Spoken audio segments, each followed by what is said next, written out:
आज मराठी भाषा गौरव दिन साजरा केला जातोय. तो का करतात, त्याचा इतिहास काय आहे याची माहिती आपण आज घेणार आहोत. महाशिवरात्रीला महाकुंभ मेळ्याची सांगता झालीय. 45 दिवसात प्रयागराजमध्ये भाविकांच्या गर्दीनं विक्रम केलाय.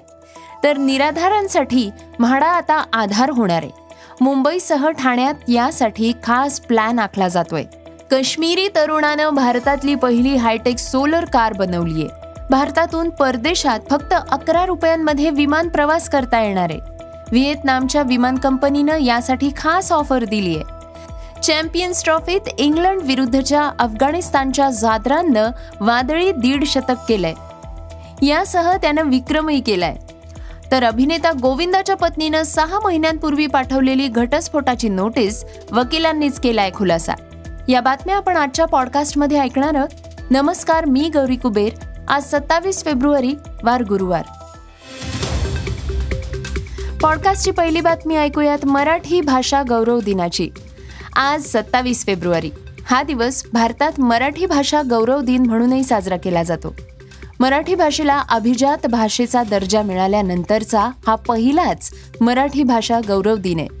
मराठीचा समृद्ध इतिहास, साहित्यिक वारसा, सांस्कृतिक महत्त्व साजरं करण्याचा हा दिवस आहे. जगभरात 83 दशलक्ष लोक मराठी बोलतात. भारताच्या 22 अधिकृत भाषांपैकी एक मराठी आहे. मराठीच्या 42 बोलीभाषा आहेत. त्यात वैदर्भी, झाडी बोली, कोकणी आणि खानदेशी या बोलीभाषांचा समावेश आहे. विष्णू वामन शिरवाडकर म्हणजेच कुसुमाग्रज यांच्या सन्मानार्थ मराठी भाषा गौरव दिन साजरा केला जातो. कुसुमाग्रज हे प्रसिद्ध मराठी कवी, लेखक तर होतेच, याशिवाय ते समाज सुधारकही होते. त्यांना साहित्यातील सर्वोच्च पुरस्कार ज्ञानपीठ पुरस्कारानंही गौरवण्यात आलं. मराठी भाषेला राज्यभाषेचं स्थान मिळावं यासाठी त्यांनी संघर्ष केला. मराठी साहित्य आणि सामाजिक सुधारणांना प्रोत्साहन देणं, मराठी साहित्यिकांच्या समर्पणाला आदरांजली वाहणं, या मराठी भाषा गौरव दिनाचा उद्देश आहे. मराठी संस्कृती आणि वारशाची जागरूकता वाढावी यासाठी हा दिवस साजरा केला जातो. मराठी ही महाराष्ट्र राज्याची राज्यभाषा 1 मे 1960 रोजी बनली. तर 1 मे 1966 पासनं राज्यातल्या सर्व सरकारी कामकाजासाठी मराठी राजभाषा कायदा लागू करण्यात आला. मराठी भाषा दिवस प्रामुख्यानं महाराष्ट्र आणि गोव्यात साजरा केला जातो. या दोन्ही राज्यांमध्ये मराठीला अधिकृत भाषेचा दर्जा आहे. पॉडकास्टची दुसरी बातमी ऐकूयात. प्रयागराजमध्ये महाकुंभ मेळ्याची सांगता झाल्याची. प्रयागराजमध्ये गेल्या 1.5 महिन्यांपासून सुरू असलेल्या महाकुंभ मेळ्याची सांगता झाली आहे. या काळात महाकुंभ मेळ्यात तब्बल 65 कोटी भाविकांनी पवित्र स्नान केलंय. महाशिवरात्रीच्या शेवटच्या स्नानपर्वासाठीही लाखो भाविकांनी संगमावर गर्दी केली होती.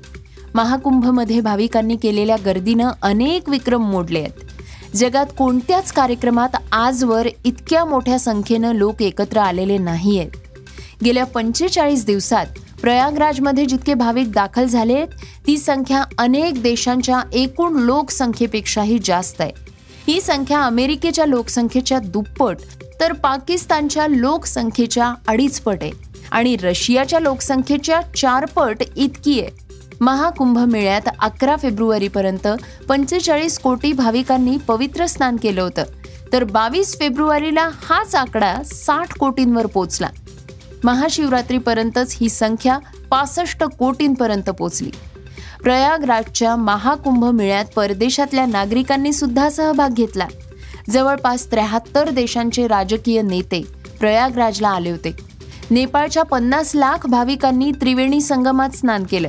याशिवाय Italy, France, UK, Portugal, America, Israel, Iran, Mauritius या देशांमधून सुद्धा भाविक आले होते. महाकुंभमध्ये निरंजनी, आवाहन, जुना आखाडा या संन्यासी परंपरेतल्या आखाड्यांनी सहभाग घेतला.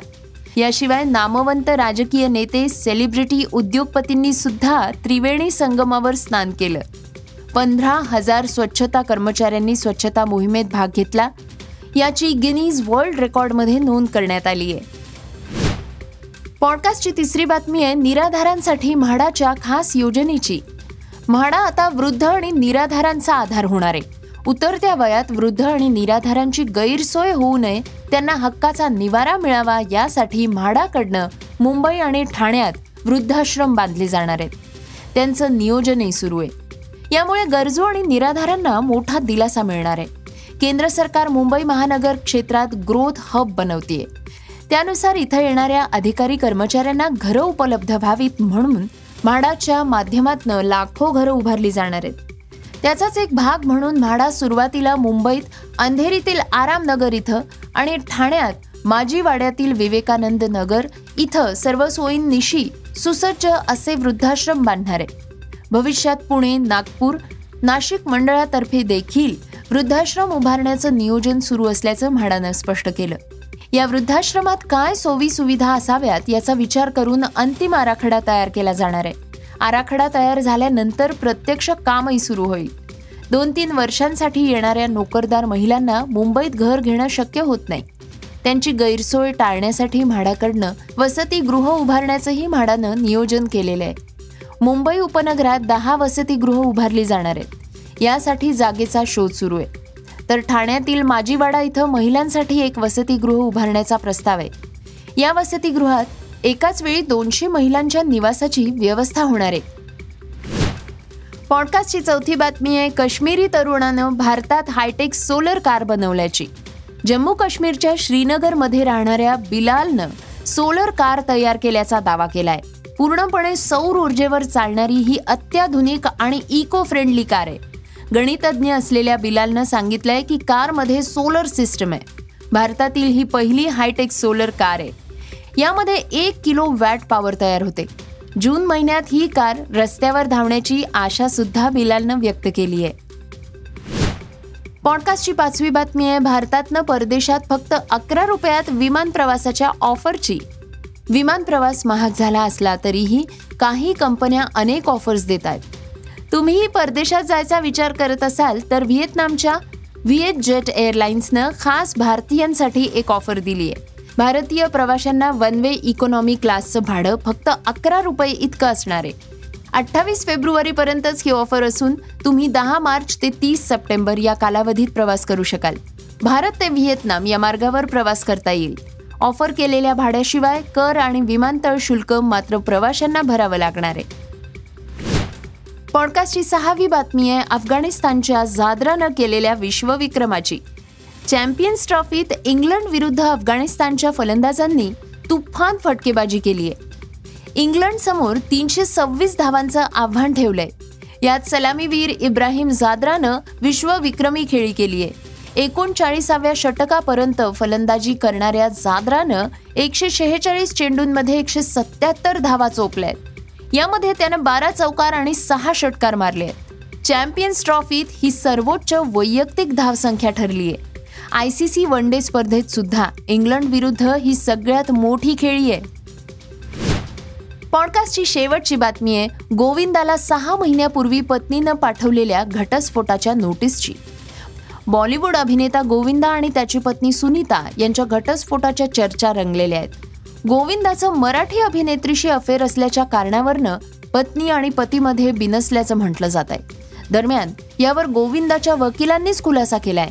6 महिन्यांपूर्वी सुनीता यांनी घटस्फोटाचा अर्ज केला होता, पण आता दोघंही एकत्र असून त्यांचं नातं आणखी घट्ट झालंय असं वकील ललित बिंदल यांनी सांगितलंय. हे होतं देशातील नंबर 1 मराठी न्यूज वेबसाईटचं पॉडकास्ट अर्थात सकाळचं पॉडकास्ट. हे पॉडकास्ट तुम्हाला कसं वाटलं आम्हाला जरूर कळवा. याला रेटिंग द्या आणि इतरांना सुद्धा रेकमेंड करा. तर आपण आता उद्या पुन्हा भेटूयात. धन्यवाद. Script and research Suraj Yadav.